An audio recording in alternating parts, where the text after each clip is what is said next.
Looking for a powerful gaming GPU without blowing your budget? Today we're counting down the best budget graphics cards under $300, from weakest to strongest so you know exactly where your money's going. Let's kick things off with the most entry-level card in our lineup, the ASUS Dual GeForce RTX 3050 with 6 gigs of memory. It's compact, efficient, and definitely the easiest on your power bill. But compared to the rest of the cards here, it lands in last place on our list. This card's biggest selling point is its simplicity. It doesn't even need an external power connector. Just pop it into your PCIe slot and you're good to go. It's got a solid dual fan cooling system, real-time ray tracing support, and DLSS on board. That means even budget gamers can tap into some next-gen features.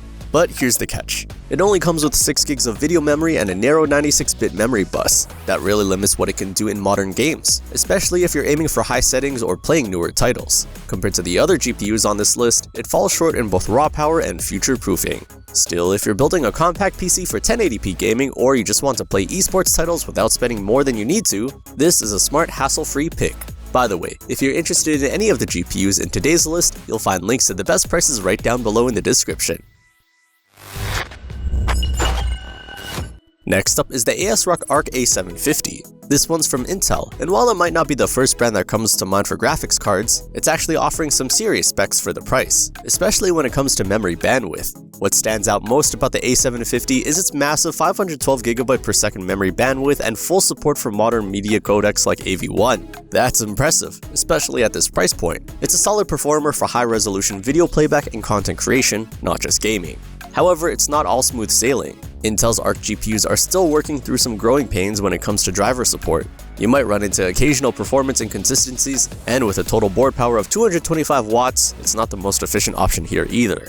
That said, for folks willing to experiment, especially those who prioritize memory performance or do a bit of video editing on the side, the ARC A750 gives you a ton of value. And hey, if you're enjoying the breakdown so far, don't forget to hit that like button and subscribe for more budget hardware reviews.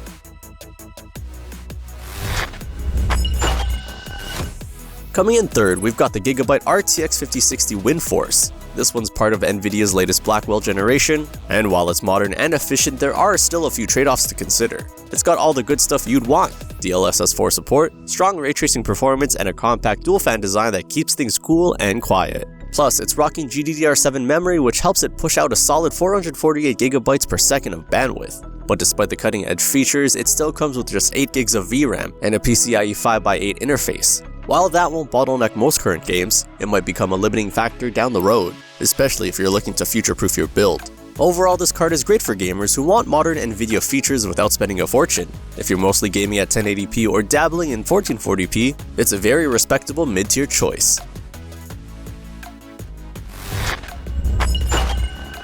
In second place, we've got another RTX 5060, this time from PNY. While it shares a lot with the GIGABYTE version we just covered, this one edges it out slightly in terms of performance. The PNY variant runs at a slightly higher boost clock of 2535 MHz, giving it just a little more headroom when it comes to frame rates. It also delivers the same GDDR7 memory and PCIe 5x8 interface, plus ray tracing and DLSS 4 support, all in a compact dual-fan setup.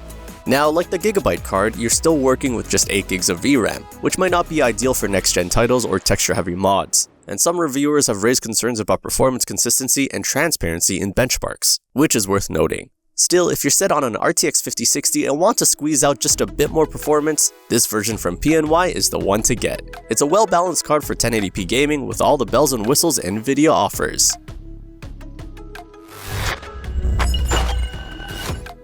And at the top of the list, no surprise here, the MSI RTX 3060 VENTUS 2X. This card might be a generation older than the 5060s, but it more than makes up for it with one key advantage: memory. With 12 gigs of GDDR6 VRAM and a wider 192-bit memory bus, this thing handles higher resolutions and heavier textures like a champ. It's a reliable performer for 1440p gaming and still delivers strong ray tracing and DLSS thanks to NVIDIA's Ampere architecture. Now, it does draw more power at 170 watts, and you won't get DLSS 4 or other Blackwell-specific features. But for most gamers, those are minor trade-offs when you're getting better real-world performance in return. If you're after the best budget card under $300, this is it. Period. It's fast, efficient, and ready for whatever you throw at it, whether that's competitive shooters or story-rich AAA titles. That wraps up our countdown of the best budget GPUs you can get for under $300. Check out all the top cards in the description below, and don't forget to like this video and subscribe to the channel for more honest data-driven hardware reviews.